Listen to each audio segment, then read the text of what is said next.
Gear up for Sports Talk on the South Carolina Radio Network. It's your final word on sports all across the state. Be a part of tonight's show. Call us at 800-956-7266 or email talkback@sportstalksc.com. Now here are your hosts, Phil Kornbluth, Kevin McCrary, and Tom Hayes. We're already in the postseason. We're already here, and we're playing each weekend like we got to win. And that's how it is. I'll be honest with you. We've lost some tough games. I like the way we're playing, and I like the way we played at LSU. And sometimes baseball can be a tough game, and things cannot go your way. And you miss a pitch here, miss a call there, but whatever happens, and all of a sudden you find yourself losing. Good evening, everyone. Welcome back into Sports Talk, South Carolina Radio Network, on a Wednesday afternoon, evening. Very warm day here in South Carolina, as it's supposed to be. Maybe a little bit too warm for mid-May, but that's okay, making up for it being a little too cool earlier in the week. It all averages out, just like in baseball. Just like in baseball. Things tend to average out over the long run if you give it the chance to be a long run. You have to trust the process, as they say. So last night you're at USCPC. I told you it's going to be a close ball game, a tough ball game. The Gamecocks had to rally. Besides winning, the other good thing for them is another home run by Destino. So he has certainly regained his stroke as the Gamecocks prepare to take on Liberty tonight over at Founders Park, a makeup game. This is the game that was scheduled because of the rain out of the Michigan State game. Is that right? You know why Destino? Yeah, was Liberty. I got some information last night on how Destino pulled out of his slump. How's that? Tommy Moody, radio color commentator for Gamecock baseball, was telling me during a practice down in Baton Rouge, Destino hit a home run off a building by the ballpark, and it shattered a piece of the tile on the roof. It was one of those Spanish tiled roofs, and he went over and got a piece of the tile that broke off and hit it in the dugout. He didn't even tell Destino. In fact, he said he's not sure Destino knows now, and he hit it in the dugout to try to pull him out of the slump. And how about that? It worked. Yeah, I tell you what, he has been swinging a very strong bat. Since they put him in back in the lineup. He hit the home run against Wofford last week, had a good weekend against LSU, and then had one last night. So we'll see if he keeps it going. Professor Tom Hayes is here. K-Mac is here. John Mart as well. 800-956-7266. Keeping an eye on Justin Minaya. This is where Twitter becomes like the albatross around your neck all day long. This morning, he tweeted out Decision Day. This is the 6'7" big guard out of New Jersey, South Carolina once in the 2017 class. He had told us at South Carolina or Brewster Academy in New Hampshire. And he had said it would be the latter part of the week, so I guess he's decided on what he wants to do. So he tweeted out this morning, Decision Day. Well, he has not tweeted out the decision. And, people like me and fans are just keeping an eye on this thing all day long, checking every couple of minutes. Has he tweeted? Has he tweeted? People are getting a little bit antsy with him, like, come on already. Put your decision out there. So we're standing by on that. Justin Minaya, whose father, of course, former GM of the New York Mets, so he comes from a big-time athletic background. And he might have been making a decision on his prom date. Yeah, he didn't say what decision he's making. He was trying to figure out what. Well, you know what? Now, that's a good point. He didn't say what the decision is all about. He just said Decision Day. Yeah, maybe it is on the prom date or, deciding what he's going to eat for dinner. What socks he wants to wear to school tomorrow. I don't know. We are assuming it's about where he wants to go to college. So we're keeping a close watch on that. Monty Lee coming up tonight. The Clemson baseball coach will be with us a little bit after 7. It's here, even though, to Monty, every game is a big game. He doesn't separate the games or the weekends into any categories. His approach is big game, big game, big game as you check off the list. And so even though Louisville is the best team in the ACC and the team that Clemson is chasing in its division, and the Tigers are 4 games behind, and they get the Cardinals for 3 this weekend, he's not putting this series above anything else. Louisville 20-4 in league play, 42-6 overall. 11 game. Well, take that back. Did they That might be 43-6. So they end up beating Vanderbilt last night. I didn't check. Louisville did end up beating Vanderbilt last night. They've won 12 straight. Yeah, okay. 43-6. I correct myself. What a year. What a year they are having. Here's a stat for you. Louisville has won 25 of 28 series in the ACC since they joined the conference. They've only lost 3 conference series since they joined the league. I told people when you let them in, you were letting the fox in the hen house, and that's exactly what has happened.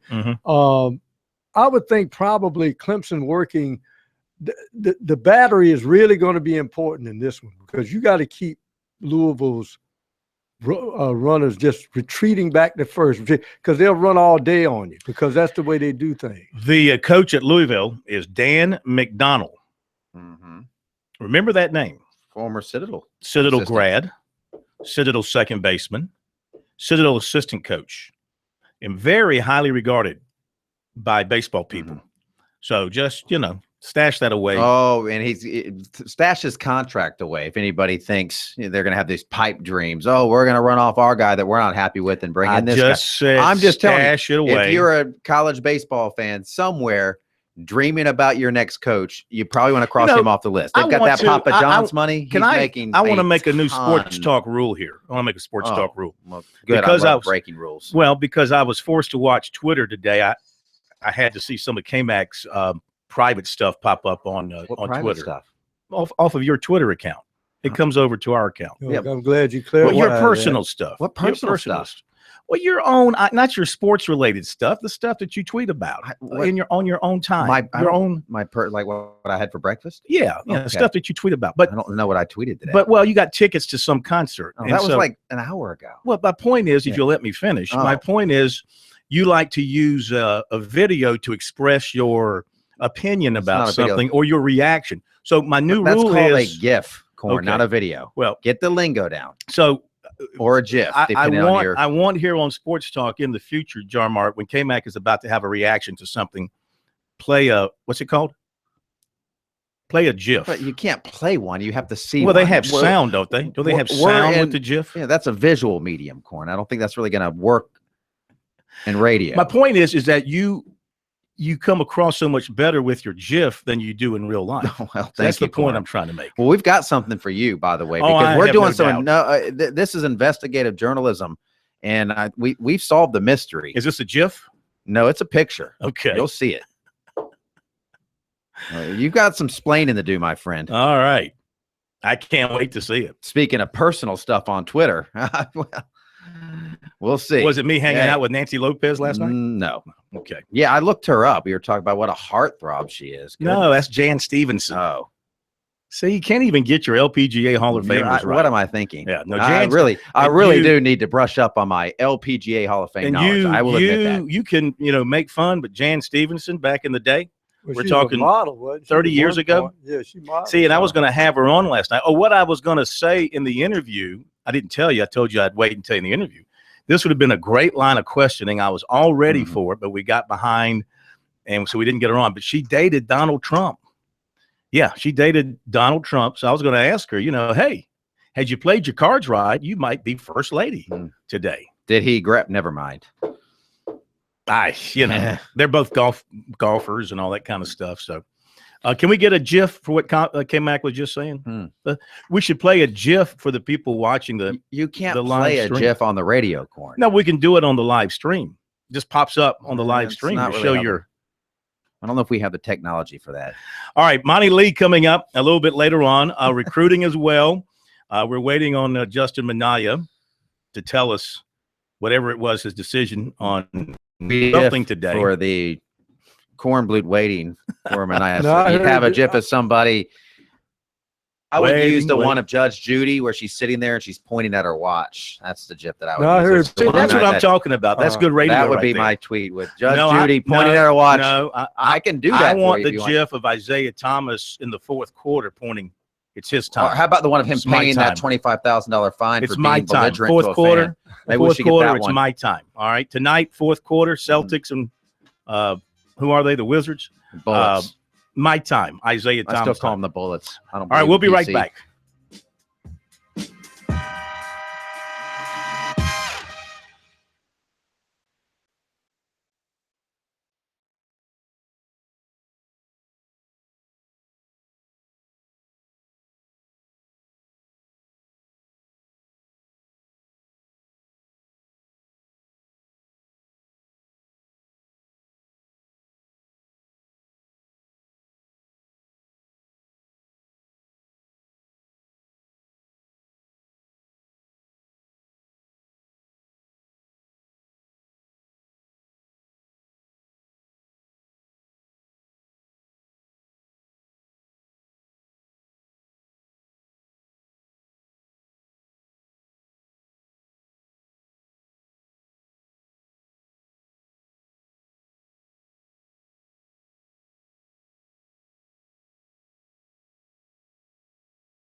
Our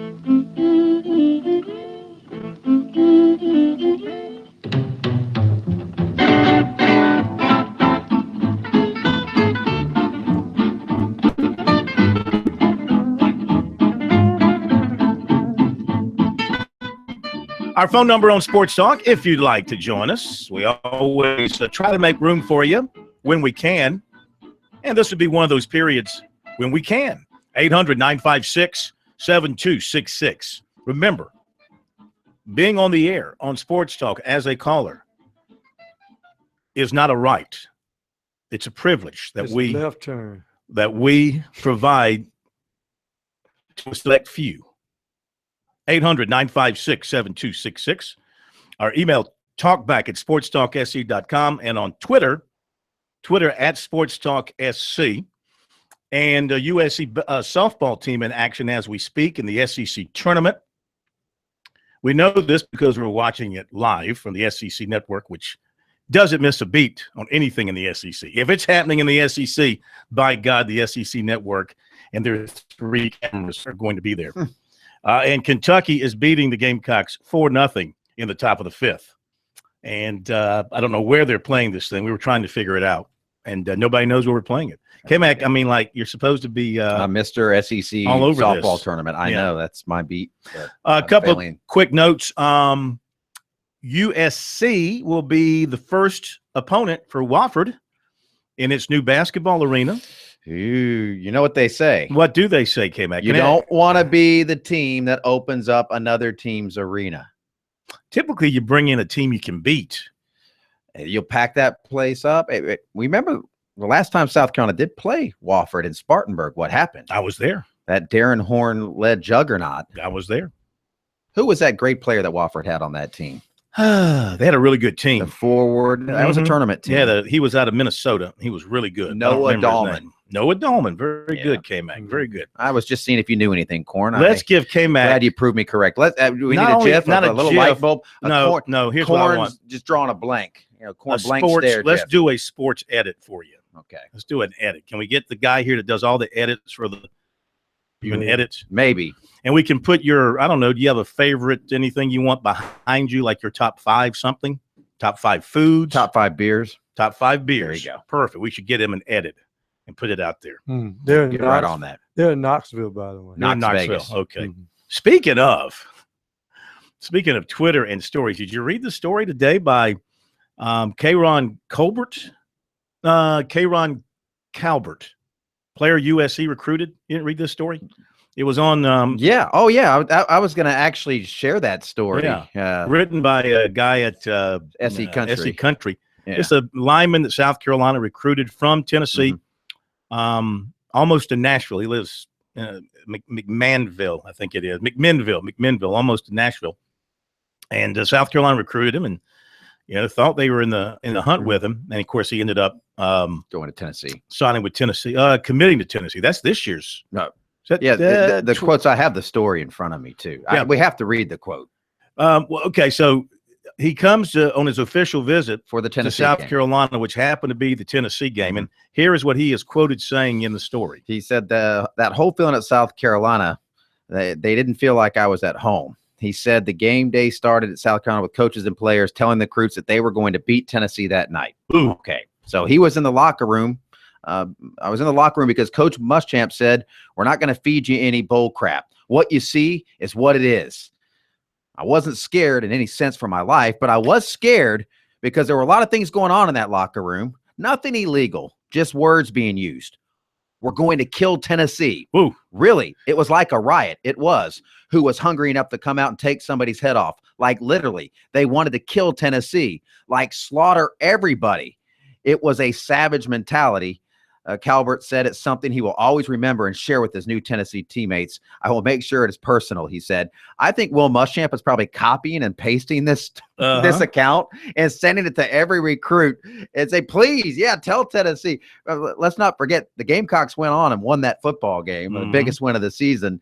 How this is some kind of indictment on South Carolina is beyond me. I don't think this came out the way Calbert probably hoped it was going to come out. And the writer at the very beginning, if I'm not mistaken, kind of was making it sound like a negative toward USC. Yeah. Was he not? Oh, yeah. Did he not make it? He said Teron Calvert was South Carolina's paid guest last October on an official visit, set up to persuade him to accept the Coach Will Muschamp's offer. Oh, time out right there. That's a stupid line. Well, first of all, if you cover recruiting and you follow recruiting, everybody knows an official visit is for recruiting purposes and is paid for by the school. Yeah. He makes it sound like it's something special. It's a paid visit. Yeah, making it sound like it's a little bit technically, different. by the true sense of the word and definition, it is a paid visit. They pay for your but travel. everybody put you knows up, that. Give you a ticket. Everybody knows Not that. everybody, Corn. Everybody. Maybe somebody knew. Only idiots don't know. And then he said, but the 6'6", 316-pound offensive tackle felt awkward on the drive to Columbia, and that feeling only got worse for him as kickoff approached for the Saturday night Gamecocks game he would attend. And that's when he went into his story. But I amused by that. Yeah, that was very interesting. Okay, 800-956-7266. Justin Minaya tells us that 7 o'clock on his announcement. Central 7 o'clock. or Eastern? On where he's going to prom or who he's going to the prom with. Eastern time. He's in New Jersey, so it'll be Eastern time. So we'll wait and see what happens there. We'll keep you abreast Make sure you get a good course of that. Where are we going? Ned in Charleston. All right, down to Charleston we go. First up, hi, Ned. Welcome to Sports Talk. Hey, guys. Y'all are talking about Louisville, and I think there's one little thing that's going to put a chink in their chain, especially football. And this is something people forget about, don't think about. But next year, they have to start meeting the ACC academic requirements. Yeah. Petrino is not going to be able to live off all those JUCO transfers like he's been. He's going to have to actually recruit some real players that can get done in school, and that will probably hurt basketball also. Okay. But I mean, obviously they have been recruiting under the NCAA guidelines and living under the APR as well. I mean, following those guidelines, does the ACC require anything more than the NCAA does, or what's required to keep your APR score at the necessary level? Well, the APR can be deceiving. I mean, you can take a basket weaving class and pass. Like Duke, they say 100% of their players graduate, but at Clemson, you have to have 120-something hours for every major to graduate. At Duke, you can graduate with like 90-something hours, and a lot of those classes, you don't even go to class. It's like self-study. So it's kind of a joke, that they talk about all their guys to graduate. Mm-hmm. So there are differences. And the APR, that's just a matter of, if you take super, super, super easy stuff. But I'm talking about actually qualifying to get into school.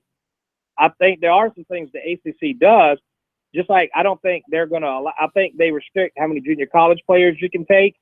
And Louisville's been living off of JUCO players. Because if you look at the recruiting rankings by Petrino, he's terrible. He's usually barely in the top 30, if that high. And the reason is he's been living off JUCO transfers, and he's not going to be able to stack the team with JUCO transfers. The ACC anymore. wants every institution to live up to those high academic standards that North Carolina has. Yes. Louisville also has made a living Louisville's also made a living off of your 4-year transfers as well. Your transfers from other programs, and taking rejects from Georgia and turning them into good football players. Anything else, Ned? I'm sorry, did we lose you? Yeah, well, I was going to say I'm not going to make any excuses for North Carolina, and I mean I'm a Clemson guy and I'm a South Carolina Lowcountry kid. Tobacco Road can stick it as far as I'm concerned, and I think this just proves the hoity-toity people they think they are anyway. And let's be honest, they'd never get the kind of slap that Clemson got in the early '80s from the ACC, and it's a shame. And the NCAA should be ashamed of themselves that they haven't lowered the boom on North Carolina already, when other schools get in trouble and less than a year later on probation. And this has been going on how long at North Carolina? Well, this is not all the NCAA's fault. We got to go. I mean, North Carolina, give their lawyers credit. They're earning every penny in coming up with ways to delay this thing, start it over again, etc. But, North Carolina's time is coming. They're going to have to face the music here in this case eventually. And, I don't think it's going to be a very pretty song from the NCAA when it's all said and done. Somebody's going to pay a heavy price. They have to. We'll be right back.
Okay, we're back. Sports Talk. Got so much to do. Recruiting coming up for you. The word on Justin Minaya coming around 7 o'clock or so. USC losing in its softball game SEC tournament. Kentucky is up now 6-0 after a two-run homer. USC, Clemson, and Furman all did well. They're all going to make the cut in their golf regionals. We'll give you details on that coming up as well. Got recruiting for you, too. Braves have lost today already to Houston, 4-2. With all that said, let's make some time for a good friend of Sports Talk and a good friend of everybody in South Carolina. Yes, even you Clemson fans, you love this guy. Marcus Lattimore, coach, Marcus Lattimore, joining us here on Sports Talk. You are indeed universally loved, are you not? I haven't heard from you in a while, man. I guess since I'm washed up now, I gotta call you. I gotta track you down. Man, I can't even get near getting a phone call to you. You have to go through layers. I know it takes a while to get. You have to go through layers. How are you? How you feeling? I'm doing well. We started spring practice on Monday, my first ever spring practice, and I'm really looking forward to implementing the system this spring and getting these guys going, hoping to compete this year. Did you have to chew some butt?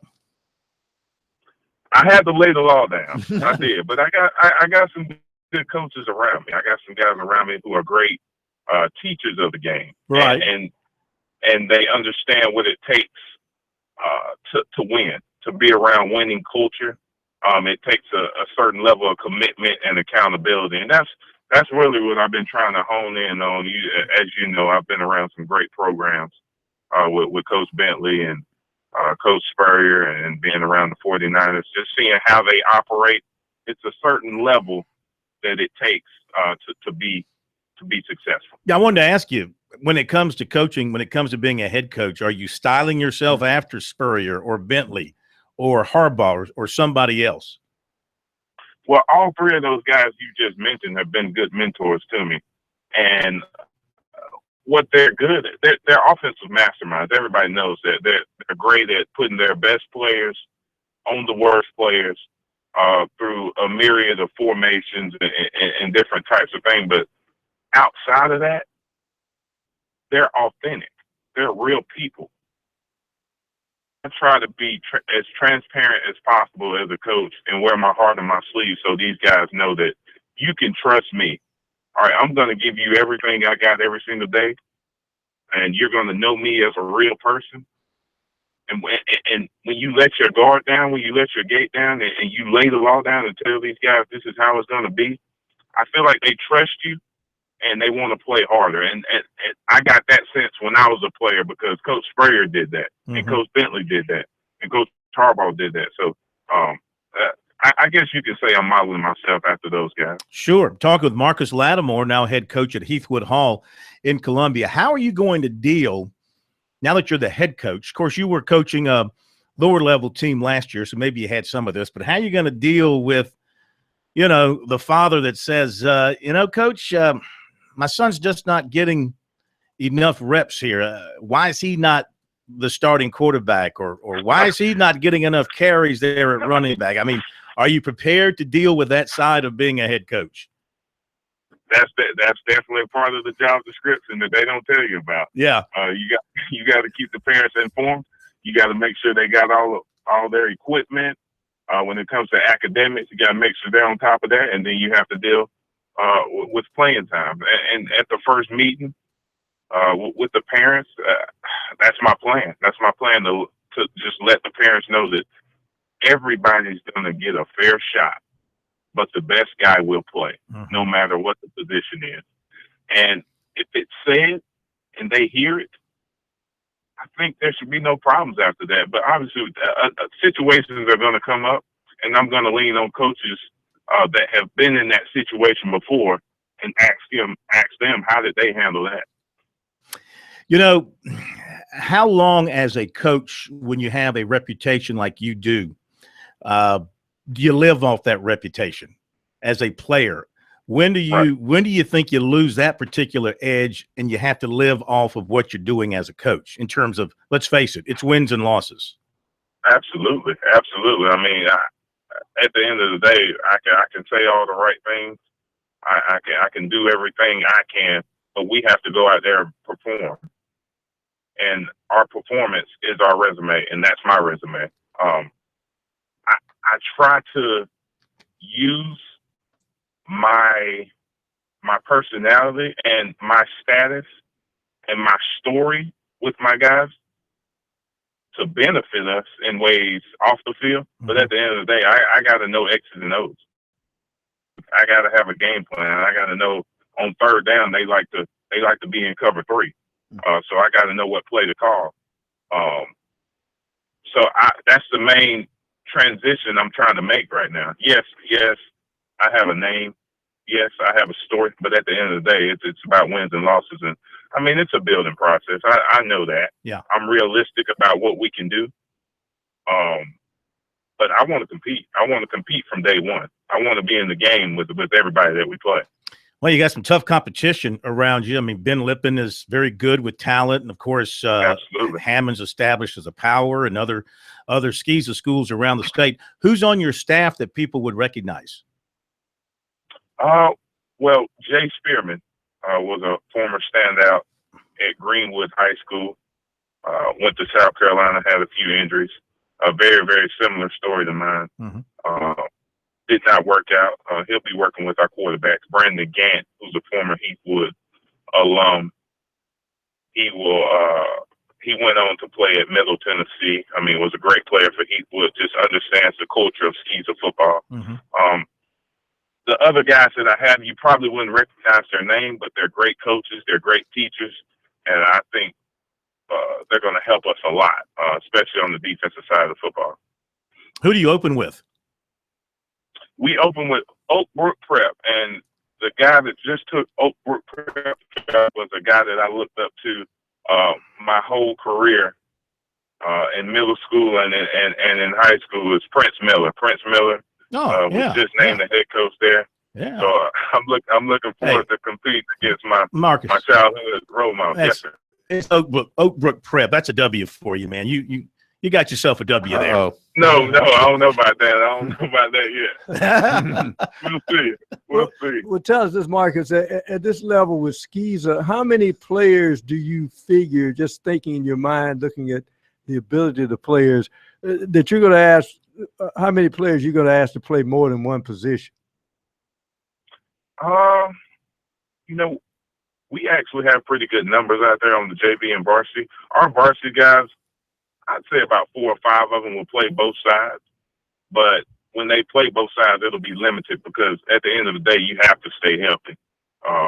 We have to have our starters healthy going into every game. And really, that's one of our goals, to be able to practice smarter, safer, and get ready in this off season with strength and conditioning so we can limit our injuries. We got hit with the injury bug bad last year on the varsity. Mm-hmm. And that's one of our main missions in the weight room, to get our guys stronger, to get them faster, and make sure that they're taking care of their body diet-wise as well. Have you got a quarterback, a clear-cut starter at quarterback? We don't know yet. We got a real good athlete who's a converted receiver, very smart. He's long. He's about 6'2", and he's just a natural athlete who could play any position on the field. Well, he's definitely in the competition for starting quarterback. But after that, I don't know. It's going to be a tough summer for the guys. It's going to be somewhat of a culture shock for them with some of the things that we'll be implementing. But I at the end of the day, I just want them to play fast, and I want them to go out there and have confidence that they know what they're doing and who they're blocking and what to look at on this and that coverage. I just want them to play fast and have a good experience. All right, Marcus, if you can, hold on for just a couple more minutes. I know you got some things to talk about related to your upcoming football camps. We want to hit that up for you in just a moment. Thank you so much.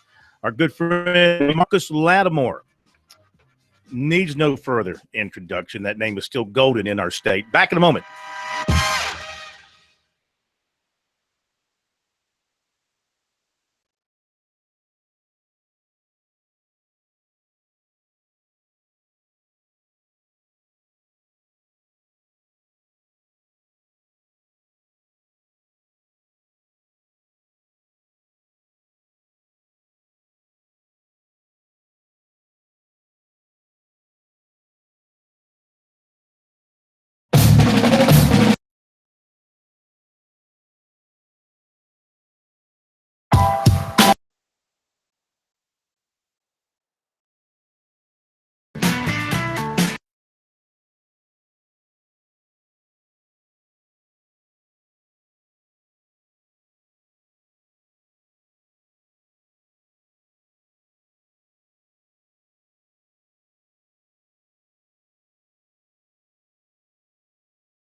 Okay, we're back. Sports Talk, South Carolina Radio Network. Let's welcome back Marcus Lattimore, head football coach at Heathwood Hall, South Carolina and state of South Carolina football legend.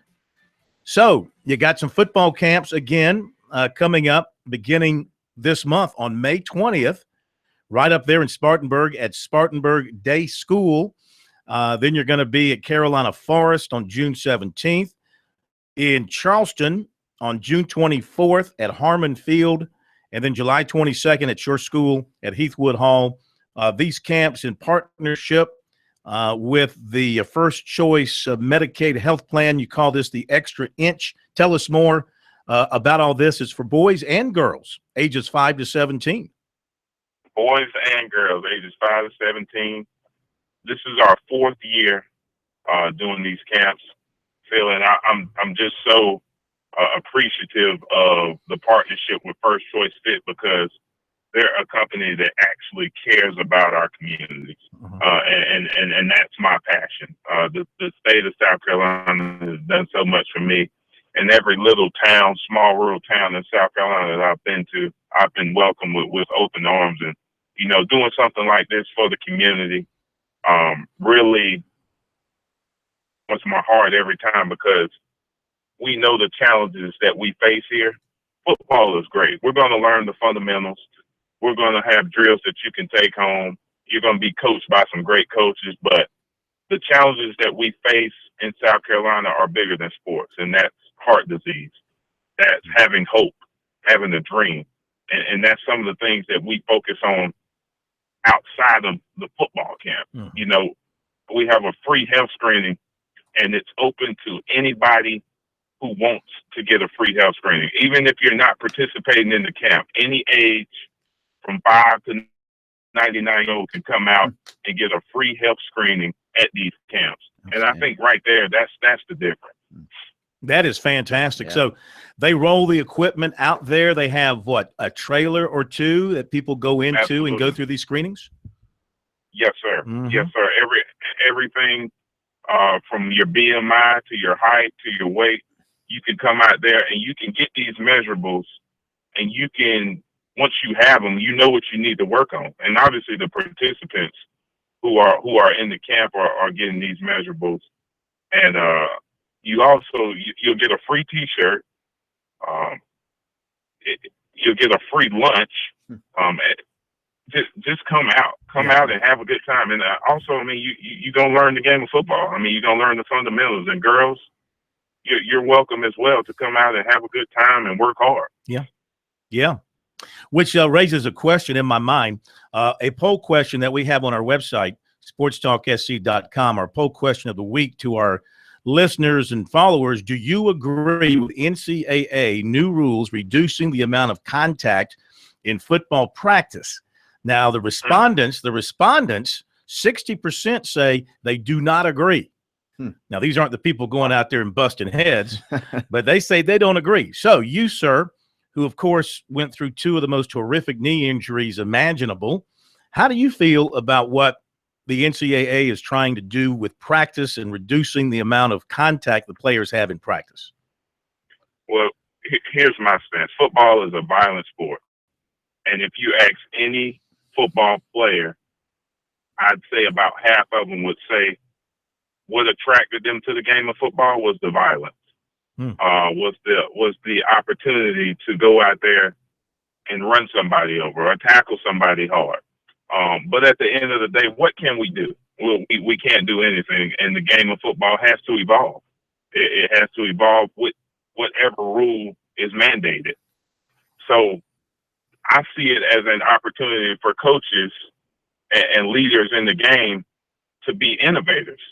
Since we can't do 2-a-days anymore, since we can't do contact practices as much as we used to, what can we do to get better?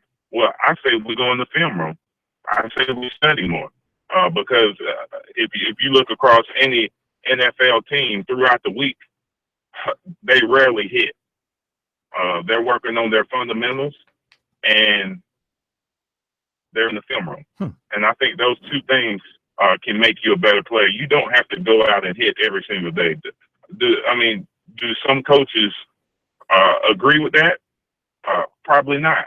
But I don't think, if you want to get better, I don't think you have to go out and hit every single day in practice. You can get better without pads, and that's coming from somebody who loved contact. I absolutely loved every bit of it. How about the argument that will make for a soft football team if you're going up against a team that is taking the opposite approach and they are hitting a lot and they are being physical in their practices? Does that make for a soft football team not to do it? I mean, that's debatable. We could say that, but it really comes down to, what are you teaching? What are your coaches teaching the players when it comes to wrapping up and keeping your head out the tackle, keeping low pads when you're running the football? However you teach it, it could be vice versa. I mean, the guys who are hitting every single day could potentially get sick of hitting throughout the week. Mm-hmm. So it could be vice versa. I mean, it really comes down to what your coaches are teaching. When you were at South Carolina playing for Spurrier, physical practices midweek?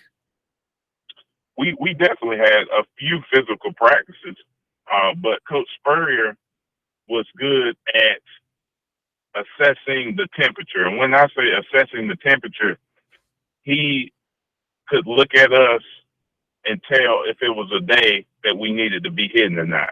He could tell by the look in our eyes if we were tired or body language. He was great at being a manager in practice and managing our reps, even if he was on the other side of the field. And we definitely had physical practices, but at the same time, Coach Spurrier wanted what's best for his players. He looked out for the safety of his players. And that's one reason why so many guys who played for him respects him so much. Even though we got chewed out, all right, he got in us. He cursed us out every now and then, but he cared for his guys. Oh, I cannot see him cursing at you. I got a few butt chewings. Let me ask you this. We'll let you go. What's the possibility or likelihood that Spurrier is going to come and address your team when the season rolls around? Maybe a little pep talk, before your first game or a game, sort of in the locker room sort of thing. Any chance that might happen? Oh, Phil, he will definitely be getting a call from me. Oh, for sure. This summer, in the fall, whenever Coach Spurrier wants to come out, he's welcome on Heathwood Hall campus. Not only because what he did for me, but because of the kind of person he is. He's authentic, he's real, he's transparent, and I want that around my guys as much as possible to show that this guy is human. He's made mistakes. We've all made mistakes, but look at where he is now. Mm-hmm. And at the end of the day, football, it's a short life. And Coach Spurrier was able to go into a new career, just like I went into a new career, and be successful. So, yeah, Coach Spurrier would definitely be getting a call from me. Gotcha. Hey, listen, an absolute pleasure. Let's do this again maybe about midway through your camps and talk it up some more and catch back up with you. Phil, I'd love to. I appreciate you. Hey, same here. Just, tell your people to take our call and we'll get to you. All right? You're not as easy to reach as you think, my man. You're not as easy to reach as you think. Thank you, Phil. Thank you, Marcus. All right, man. Thank you. All right, Marcus Lattimore. Great stuff from him, as always. If you don't like Marcus Lattimore, that's on you. It's you. There's a GIF. There's something the matter with you. There's a GIF for that if you don't like Marcus Lattimore. No. Just a bunch of hearts. Yes, or anti-hearts. It's the emoji with the little smiley face with hearts for eyes.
Pikey is an A-list Hollywood celebrity. Well, in our state, he is.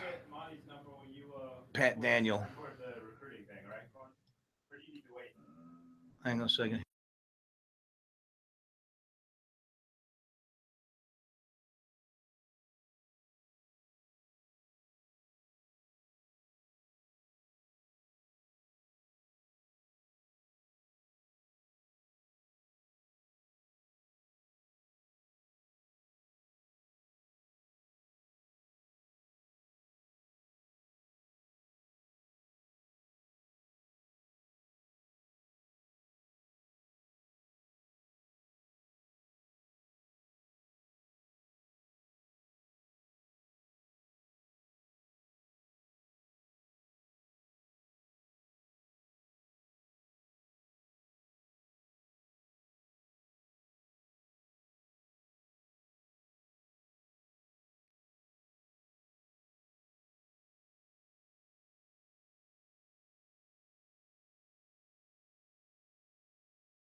Huh?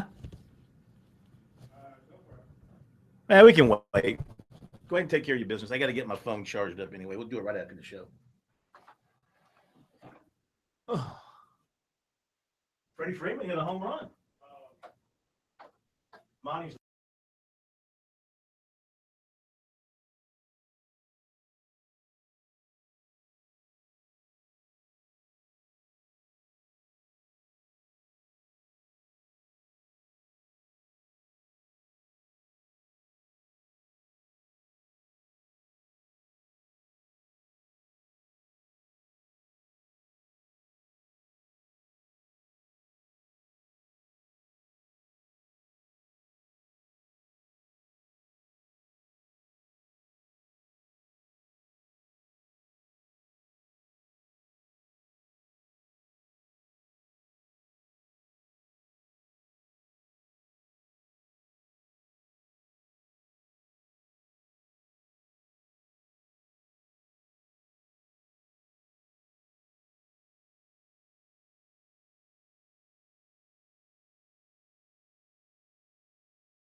from Columbia, this is Sports Talk on the South Carolina Radio Network. Be a part of tonight's show.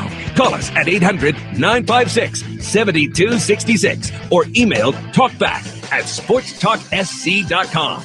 Now, here are your hosts for Sports Talk, Phil Kornbluth, Kevin McCrary, and Tom Hayes.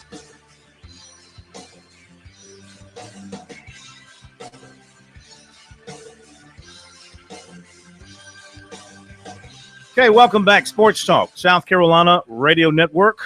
Let's give you the news. Justin Minaya, just a few moments ago, announced that he will sign with South Carolina. 6'7" forward, Harrington Park, New Jersey. Seton Hall, Temple, Illinois, and prep school were also on his list. USC was his only official visits back earlier this month. Frank Martin, Perry Clark got after him with a lot of effort when they found themselves with an opening on the roster, and they have accomplished their goal. 6'7". Again, father is a former GM of the Mets, so he's been around athletic situations all his life. Very good player from what I've read about him, and a big guard, 6'7". Obviously, a lot of length. We are efforting to get him on Sports Talk here at the bottom of the hour, so we'll continue to try and do that. We are hoping to have Monty Lee on with us here momentarily. He is out recruiting tonight since the Tigers are off after their win last night over Furman, and we hope to have him on here in just a little bit to preview the upcoming series against Louisville. So we're trying to make that happen as well. Liberty and the Gamecocks underway over at Founders Park. Colby Lee, ladder great, is on the mound for the Gamecocks, and he's given up a double. Yeah, already. Liberty's good, by the way. Yeah, they have a pretty good RPI and a pretty good record on the road this season. So this will not be a walk in the park for the Gamecocks. A walk in Founders Park. No. Yeah. All right. Some other things to catch you up on. By the way, our number 800-956-7266. So with the Naya. He is joining the South Carolina recruiting class. He gives the Gamecocks now 5 in that class. 7'1" Jason Cudd, 6'10" Felipe Haas, 6'7" Ibrahim Doumbia, 6'7" Justin Minaya, and 6'3" David Beatty.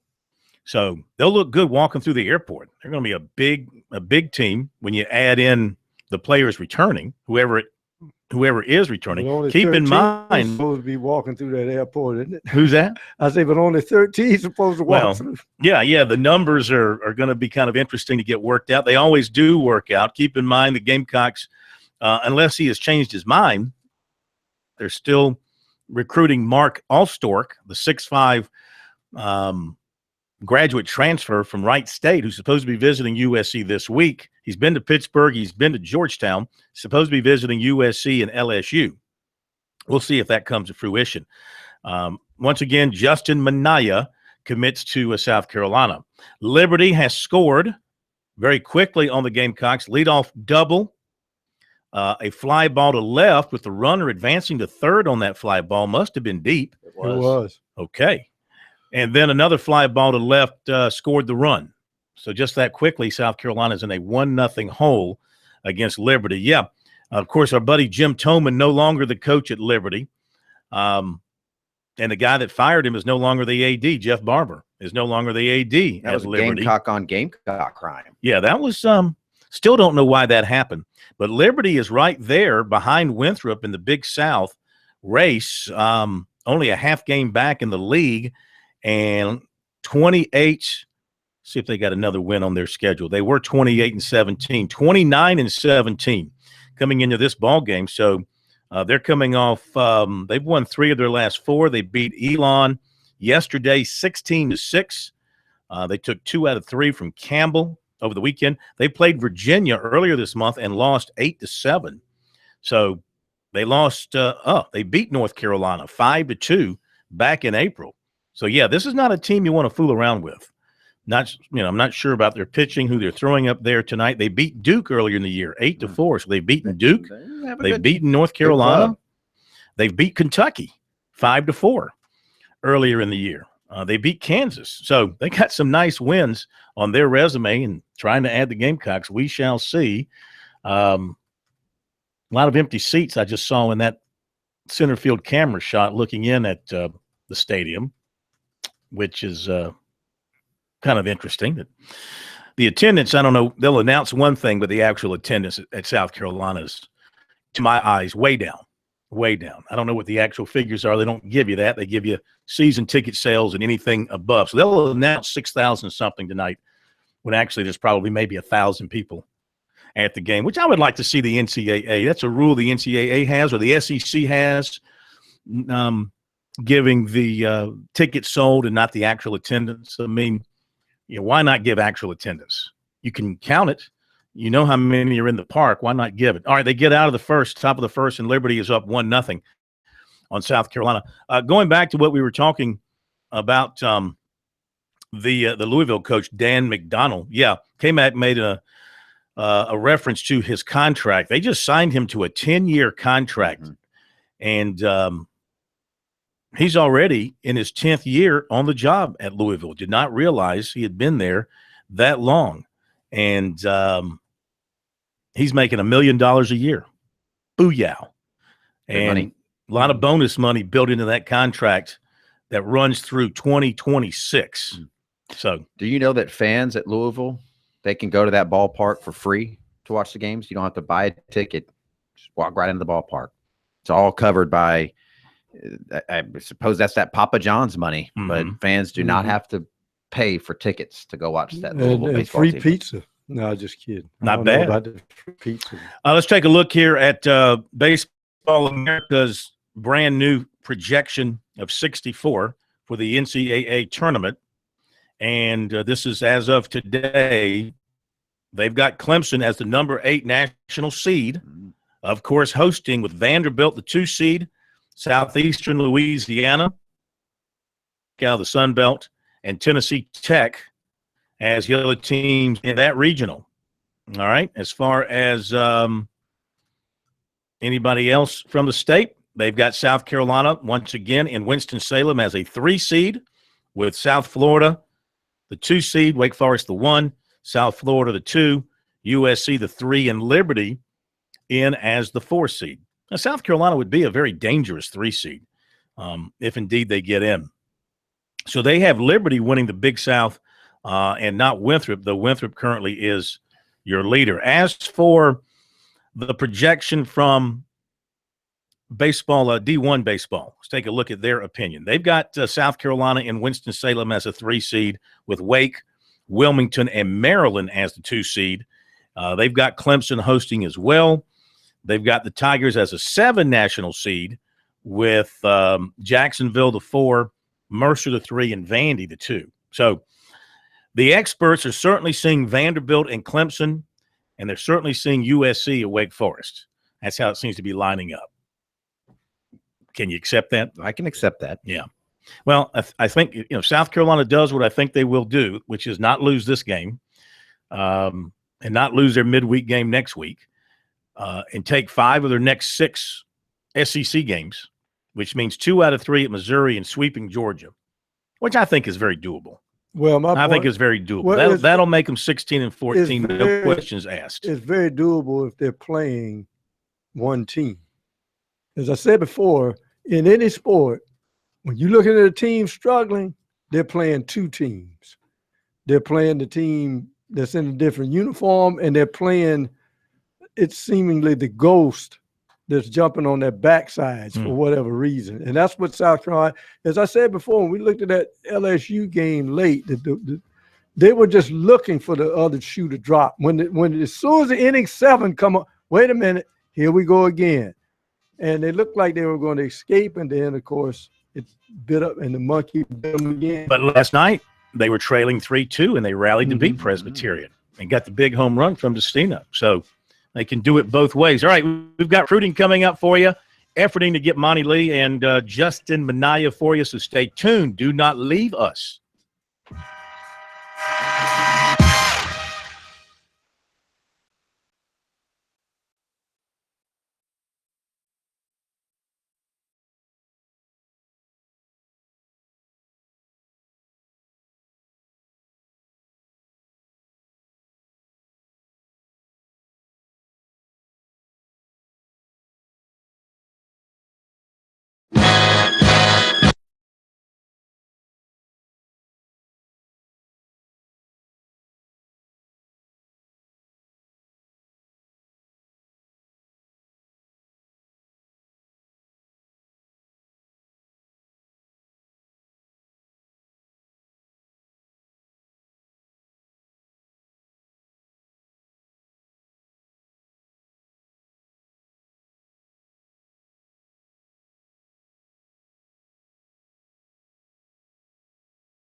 All right, let's update baseball for you. Liberty leading South Carolina 1-0. They go to the top of the second at Founders Park in Columbia.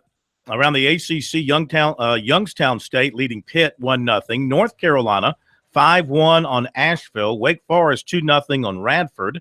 Central Florida 2-0 on Miami. Duke and East Carolina, they're tied at 1. And it is NC State leading UNC Wilmington 3-0. And a check of the SEC scoreboard. Grambling, Alabama, scoreless. Tennessee leads Eastern Kentucky 1-0. With that said, let's welcome in Clemson baseball coach Monty Lee to Sports Talk. On the road recruiting tonight. Got a couple of days to take care of some other business before getting down to business against Louisville. Coach, how are you? I'm doing great, Phil. How are you? We're great. We thank you so much for joining us. Always a pleasure to have you with us. Congratulations on your win last night. And it was interesting to hear what you had to say, that you don't put the Louisville series or any other particular game ahead of any game. The Furman game last night, as big as anything. Do your players buy into that, though? I mean, coaches can say that, but players know when some games are bigger than others, don't they? Well, I think I think that in baseball, really good baseball players, really good baseball teams have to be mentally tough. I think we talk about the game being so mental, and I don't know what the percentages are of how much more mental it is than physical, but in my opinion, mental toughness is part of understanding the importance of playing the game the right way, regardless of the opponent. I think you become a consistent team when you have players that have the right mental makeup and physical talent to play every game the same way. So it's a big part of kind of the development of our players and the culture of our program is treating every game really the same way, because the only thing we can control is what we do on every ball game. So that's what we focus on. We really try not to make it that big of a deal that we're playing, a school like a Louisville, or that we're playing a school like a Furman or anybody else.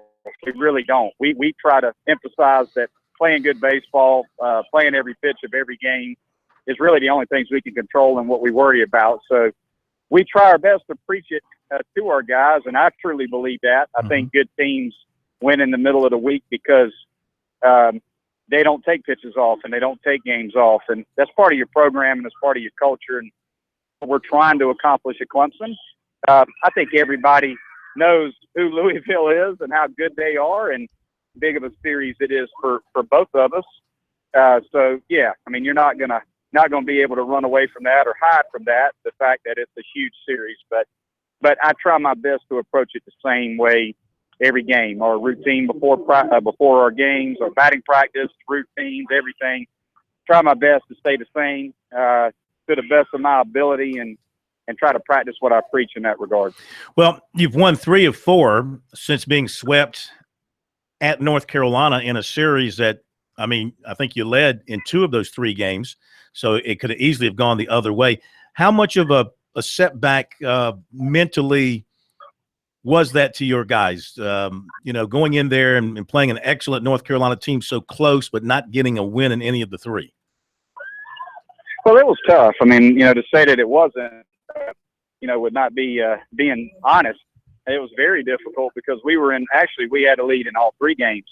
So it was very difficult to lose 3 games late in the fashion that we did, where we didn't catch the ball or execute pitches quite as good as we would have liked to, and we didn't situationally hit as good as we would have liked to. But North Carolina is a very, very good team. So, but it's also a learning experience from us that when you're playing a team like a North Carolina, when you're playing a team like a Louisville, one of the 5 best teams in the country, oftentimes it boils down to the team that beats itself. So the bottom line is, when you're playing teams like that, you really got to do a good job of catching and throwing the baseball. And your run scoring opportunities probably aren't going to be very many. So when you get that runner at third with less than 2 outs, you got to get him in, and you got to grind out at bats, and you got to take advantage of a mistake that may be few and far between. And that's what happened to us at North Carolina. They did things a little bit fundamentally better than we did, and they wound up beating us, which is what really good teams do. Monty, as you hit this stretch run of the season, you guys have been solid. You're right in the thick of things in terms of a top 8 national seed, and I know you take it one game at a time. Do you look at the big picture though, and try to pinpoint what you think you need to do to secure one of those top 8 national seeds, and how do you feel you're doing in that regard? Well, I know our team. I think that's first and foremost. I know our team. You know, we keep a lot of stats, a lot of game-by-game stats. We look at what we do over 10-game periods and talk to that. You know, talk about some things that are important to us as a team and a program. So we know our team. We know when we were on an unbelievable streak, the things that we were doing well. And I think the thing that we have to do more than anything else is we have to try our best to limit the free pass. When we pound the strike zone, which our pitching staff does, and when we catch the baseball behind our pitching staff, when we do those two things, we're very tough to beat because of the high amount of strikes that our pitching staff throws. And you have to hit us to beat us, and that's the way you want it as a coach. You know, you can win with losing when somebody just flat beats you. But what makes this tough, and you guys follow baseball, is how many times do you actually beat yourself because of a walk? Too many. Because of an error? Too many. Because of having that runner in scoring position and striking out or popping up, or not getting that run in, not getting that bunt down, just controlling the baseball. If we do that, then we're going to be in really good shape. We can play with anybody when we control the baseball and pound the strike zone and play good defense. I think we got a good lineup, and we're going to score runs when we get opportunities. But when you're facing teams like Louisville that have unbelievable pitching staffs, you got to catch and throw the baseball and try to limit their base runners. And if we can do that down the stretch here, this team has a chance to be really, really good. But we're like anybody else. You know, we're human. We're going to make some mistakes. But I like our chances if we can catch and throw the baseball at a high level. As they say, you can't steal first, and you might as well not give it to them either, as they say. But that's exactly right. I'd rather them hit their way on. There's no doubt about it. Well, tell us this. I'd rather them hit their way on, and let's take our chances trying to run a ball down or catching a ground ball and throwing accurately to first base. We pitch to contact. You know, we don't have power arms. You look at our pitching staff and our starting pitchers, even though we have some strikeouts, we don't have power arms. We have to play good defense behind our pitching staff. And, you know, we can live with some hits, but that free 90 in the game of baseball will absolutely kill you. Well, a team like Louisville that normally very aggressive on the base, really gotten with your team, talking to your battery about certain things you want to make sure they do fundamentally to try to keep those runners close, keep them hugging first. Yes. Well, here's what you do. It's pretty simple. And if you watch the game, you can do it. You can do it from your living room. You can do it from the stands.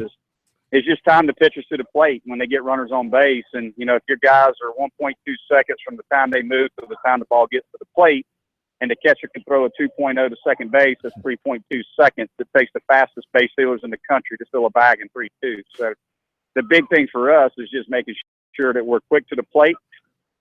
Base stealing threats on base, we have to utilize our picks. We have to pick the first a lot, get that guy's jersey dirty, make him dive back into the bag a lot, and get him frustrated about trying to steal that bag. And I think what you do when you're playing teams with speed, you got to slow them down, and that's where you got to pick some. You got to frustrate the base runner, frustrate the hitter a little bit, and get them out of their game plan, which is to play fast. So you just got to be quick to the plate, and you got to pick some and control the running game. If you do that, you got a chance to slow a team with speed down. All right, we got a couple more important questions for you. Can we come back to you in about 2 or 3 minutes? Yeah, sure. Thank you. Be right back to Monty Lee. You're going to try to add up those numbers, aren't you? The time that it takes a pitcher to throw home. Yeah, and see if it actually works that way. I know those are big numbers for you. 3-0 Liberty is leading South Carolina. The Flame that's a good squad. Just got a home run. They're up 3-0. Back in a moment.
All right, we're back with you, Sports Talk South Carolina Radio Network. We'll get to recruiting here in just a little bit. Also update what's happening in the regional golf tournaments for the women. All of our teams have done well and have advanced to the NCAA tournament. Details on that coming up. Liberty up on USC 3-0. They have completed 2 at Founders Park. And the Gamecocks do not have a hit yet. Monty Lee back with us, getting ready for what is a big series. Louisville, the leader again in the Atlantic Division. They've won the Atlantic Division each of their 2 years in the ACC. They've got a 4-game lead on the Tigers. They beat Vanderbilt the other day. This is I mean, no matter how you slice it, Monty, this is a great baseball team you're going to be playing this weekend. A great, if nothing else, it's a great measuring tool for you guys. But I know you're thinking about winning those 3 games and putting the heat on them as far as the division race is concerned. Well, there's no doubt about it. I mean, we need to play well. We definitely have high expectations and aspirations for our team for this year, and for a big majority of this season, we've been right in the mix in the ACC, and we know that Louisville is ahead of us, and deservedly so. They've got one of the best teams in the country this year. But I do think our guys are battle tested. We've been through the ups and we've been through the downs, and we know what to expect out of Louisville. We know they've got arguably the best player in college baseball, and Brendan McKay on Friday night. And we're going to have our hands full, but we've got Charlie Barnes, who's pretty dang good himself. And if we can put together a game plan of how to keep their guys off the bases and keep it to a low scoring affair at home, then we may have a chance because McKay's pretty good. He's I looked at his stats today. He's got 103 strikeouts and like 70-something innings. He gives up giving up like 40 hits, and he's hit 15 home runs on top of that. So he's got a chance to be the first pick in the draft, and deservedly so. He's one of the best in the country. So, but they got a heck of a squad. And they're 42-6. So it's definitely a tall test, but we're ready. I mean, we're excited about the opportunity to play Louisville against the best that there is, and our guys will be ready to compete and give them everything we got, and we'll see what happens. Yeah. On top of that, now I know Dan McDonald is a Citadel man. Of course, I think he came through a little bit before you went through the College of Charleston. But this is an old Cougar Bulldog rivalry as well. I mean, you can't have a Citadel man one up you there in the other dugout. Yeah, that's true. That's true. Some of those old rivalry juices may start to flow a little bit. The Dogs versus the Cougs. So as Freddie Jordan would say, anytime we did the hot stove banquet together, you'll never see cats and dogs so close together. That was Freddie's. That was Freddie saying, and Dan played for Freddie and worked for Freddie. But Dan is one of the best there is, running one of the best programs in the country now. He's one of the best people you'll ever meet. He is such a great guy and does a tremendous job. So look forward to seeing Dan. And, again, hopefully we can put together a good series against him. What makes him a good coach? I mean, he's gone from, playing in the SoCon, coaching in the SoCon, went to Ole Miss. Now he's running the very successful program at Louisville. What's his secret? Well, what his secret is, actually, my assistant, while I was at the College of Charleston, actually played for Dan, and Dan was a speed guy. That was kind of that's his forte is speed. He likes to recruit speed.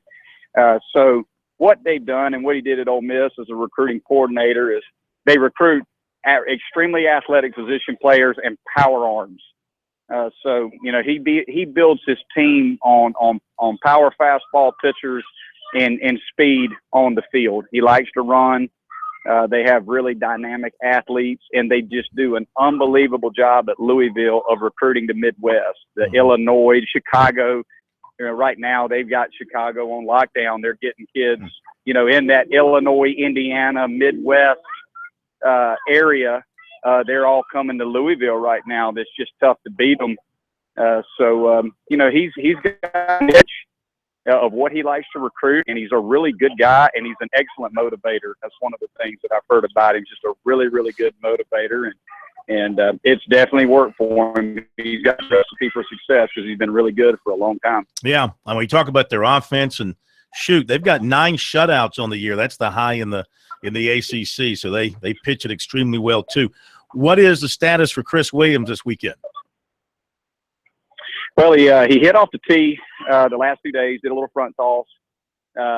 So we're hoping tomorrow he'll be able to take batting practice and just see kind of how his arm feels. Will he be able to play catch? Will he be able to throw? We don't know yet. We'll have to see how he feels tomorrow. He's still questionable, and we all know that's a pretty big blow to us. I mean, that's our number 4 hitter in the lineup and a catcher with power. So we're hoping that we can find a way to get him in the lineup, whether it's as a DH, if he feels good and he progresses and is able to throw. You know, maybe we can get him behind the plate, but I don't know. It's just going to depend. Really, it's really more of a day-to-day how he feels and how he's recovering through this injury. All right. Anybody else you're worried about injury-wise? No, we should be good to go. Besides that, that's the big one right now. All right, Coach. I don't know if you're at a high school game or a little league game. I hear a lot of high-pitched voices. I'm at a high school game. Yeah, okay. all my kids are girls, and they're older, so they're not. I'm not going to any out of the contest for them outside of my youngest. She's in the track, but I'm actually out recruiting. So if I get a day where I can go and catch a game, I try to catch a game. So see, I'm actually I feel out trying to find future Tigers. I feel Monty's all-girl club. I'm in the all-girl family too, so I know what that's like, Monty, when you have a bunch of girls. Well, I got 2 male dogs. I got exactly. Both of my dogs are males, so yeah, I can tell you who takes care of them in the house. Yeah. Coach, thank you. Good hunting out there, and good luck this weekend. We'll talk to you soon. Well, thank you guys for having me on as always. Our pleasure. Thank you very much. Monty Lee, Clemson baseball coach, enjoying a night out in recruiting. And it's a big series. Just looking at the numbers on Louisville, they are just impressive. It's amazing how they have come in and taken the ACC by storm. As I mentioned, they've won the last 2 division titles. The 2 years they've been in the league, they've won the division both times. Their record in the ACC last year, 22-8. Year before that, 25-5. And where are they this year? Another impressive record going this year. They're just terrific. Maybe have the best player in the country this year, as you heard Monty say. Yeah, 20-4 in league play. So they've just got it rolling right now in a big, big way. And Clemson will have their chance this weekend to see if they can knock them off. The Tigers have done well at home, not so well on the road. They lost a series to Florida State, lost the series in a sweep at North Carolina. They did beat Wake Forest at home. That's to their credit in terms of playing an elite team this year, a team that's nationally ranked with a high RPI. So that's to their credit. And so getting this game at home, at home will work in the Tigers' favor, I would think. All right, things aren't going well for the Gamecocks tonight. They are down in the middle of the third, 4-0 to Liberty. I think Liberty has about 4, just off my mind watching the game, 4 extra base hits. Mm-hmm. They've led off the innings, a couple of doubles, a triple in each inning. So it's not been good for the Pride of Latta. Colby Lee, 3 innings. He's given up 4 hits, 4 earned runs. He struck out 1. He's faced 13 batters. He's given up 2 doubles, a triple, and a homer in 13 batters. 4 extra base hits. One more single they have to cycle. All 4 of their hits are extra base hits. Mm-hmm. You like that if you're coaching that team. Yes. All right, when we come back, give you some more recruiting. Justin Minaya already in the house. He's not going to be able to join us tonight, hopefully tomorrow night, but he has committed to and will sign as a 2017 recruit with the Gamecocks. More recruiting coming up and some calls and the update from those golf regionals.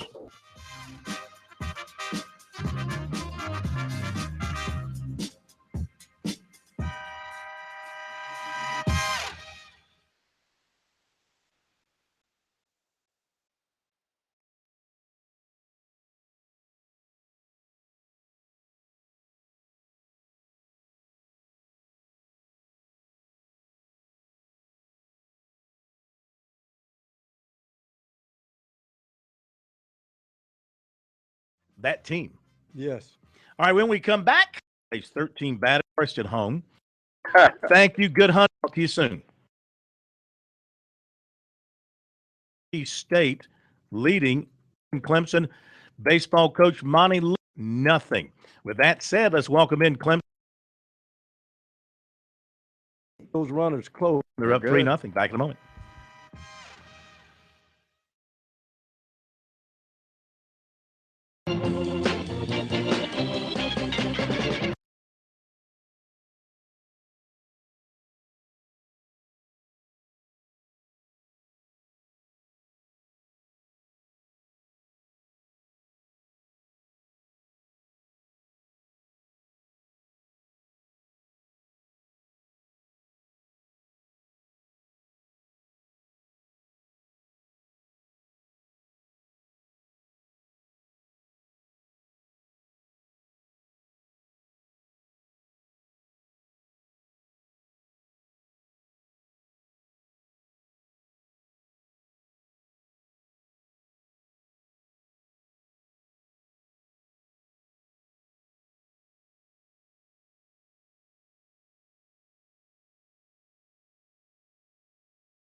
All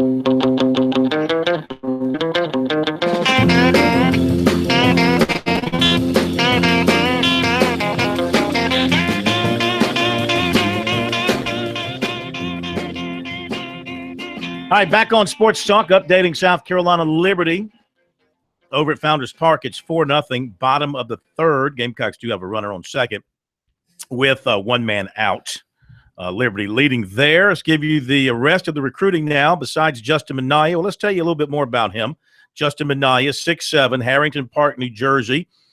Will sign with USC, join Frank McGuire, Frank Martin's 2017 class. Nice work. The fifth member of that class coming in as a big guard. Boiled his decision down to USC and Brewster Prep Academy in New Hampshire. He also had major college interest from Seton Hall, Temple, and Illinois. He made an official visit to USC earlier this month. After the visit, he had a good feeling that Martin's program might be a good fit. He said he really liked Martin a lot. Feels like he really cares about the players, and they see him as a big guard. And he felt like there's a need there with P.J. Dozier leaving and some other people leaving. He averaged 20 points, 11 rebounds, and 5 blocks per game, and also 3 assists per game. And, of course, his father is the former general manager of the New York Mets. So he can probably talk baseball with you with a great deal of knowledge. Also in basketball, 6'5", Wright State grad transfer Mark Allstork completed his Georgetown visit Tuesday. He's also been to Pitt. He is scheduled to visit USC May 13th, LSU May 15th. He plans to make his decision on May 20th. Now to football. USC's been out front for receiver Josh Vann of Tucker, Georgia, going on 2 months. The Gamecocks continue to hold the advantage over a field that includes Oklahoma, Georgia, Florida, Alabama, Michigan, Michigan State, and Tennessee. He said he hears regularly from the Gamecocks, with receivers coach Brian McClendon leading the conversations, and they've become very casual with their conversation. So the relationship, he said, is good, and he can really see himself at South Carolina. USC and Georgia have been his only visit so far, so those are his top 2, with Tennessee also up there. He's still saying South Carolina is the favorite. He can really feel himself comfortable at this point with USC. He wants to make his decision before the season, but he does want to visit more schools. Notre Dame, Tennessee, North Carolina, and Clemson are some of the schools that have been by his school this spring. He's expecting McClendon to visit next week. USC offered 2019 defensive lineman Keziah Everett of Farmville, North Carolina.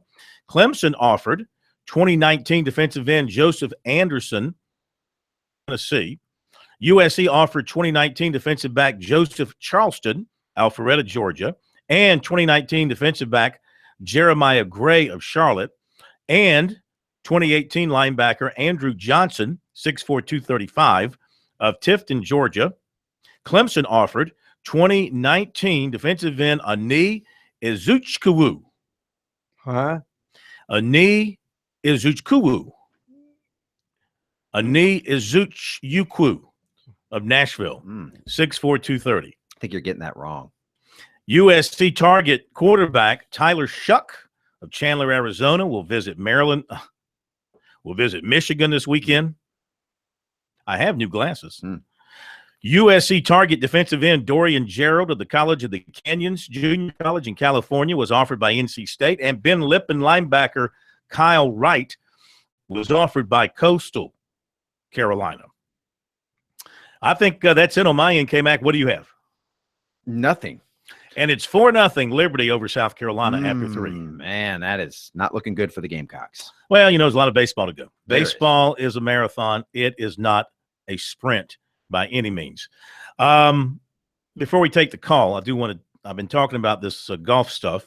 So the regionals have come to an end, and everybody's advancing. So what a good week for the 3 teams from our state, South Carolina, Clemson, and Furman in their respective regionals. South Carolina and Florida tied at the Ohio State Regional at plus 22.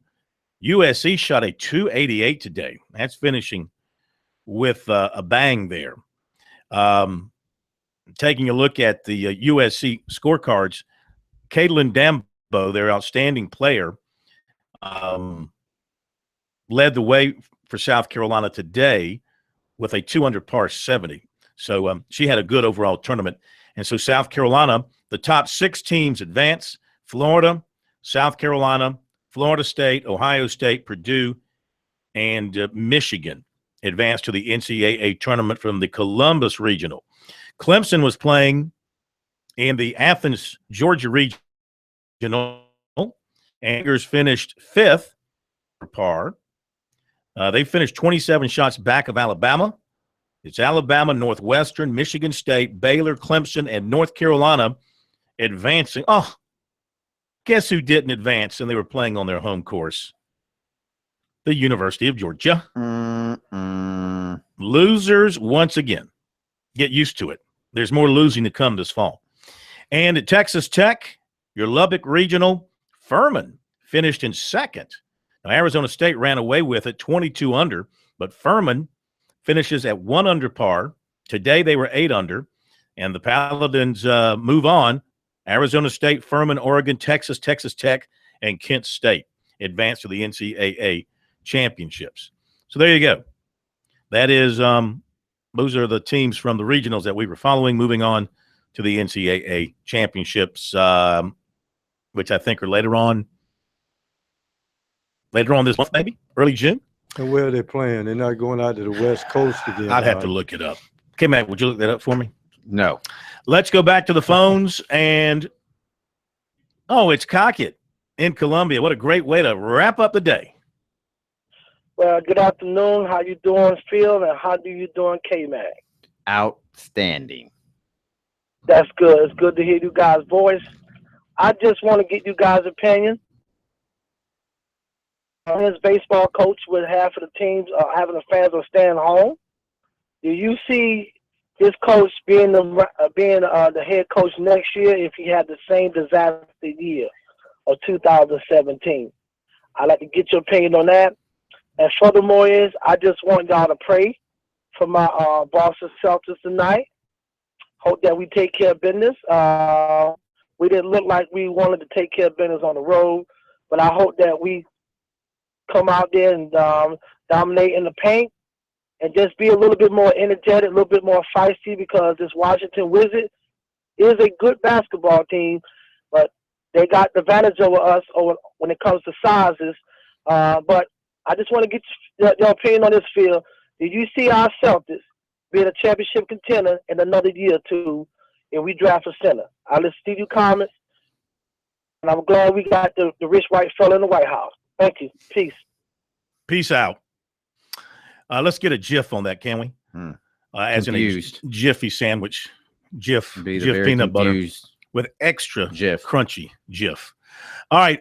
First question. No, I do not foresee a coaching change at South Carolina. Yeah, Jif peanut butter. Jif. Yeah, GIF is what you're referring to, not Jeff. Okay, whatever. I'm so sorry I even brought it up. I am too, actually. I do not foresee any coaching change at South Carolina after this season. I think Ray Tanner is very sensitive to what Chad Holbrook is going through. Unless there is something going on the inside where things are out of control and it's a bad culture and other bad things are happening, which we don't see and we don't know about. I hadn't heard anything like that. They're just having that year. They're just having that year that they had 2 years ago. They're having that year 2 years ago all over again. Except it's even worse that year. No, it's worse this year because the expectations are very high. But I don't foresee that happening. And then the Celtics, well, yeah, I mean, tonight's the series. If for the Celtics lose tonight, they'll lose the series. Yes, get a big man and keep those other parts around, but get a big man who can hold his own inside for 35 minutes in a game. And be very selective in free agency. You can find some guys that can fill some spots for you. Yeah, I think so. Especially off the bench. All right. Thank you, everybody. Thank you, John Mark, K-Mac, Pro. Have a great night, and we shall see you tomorrow.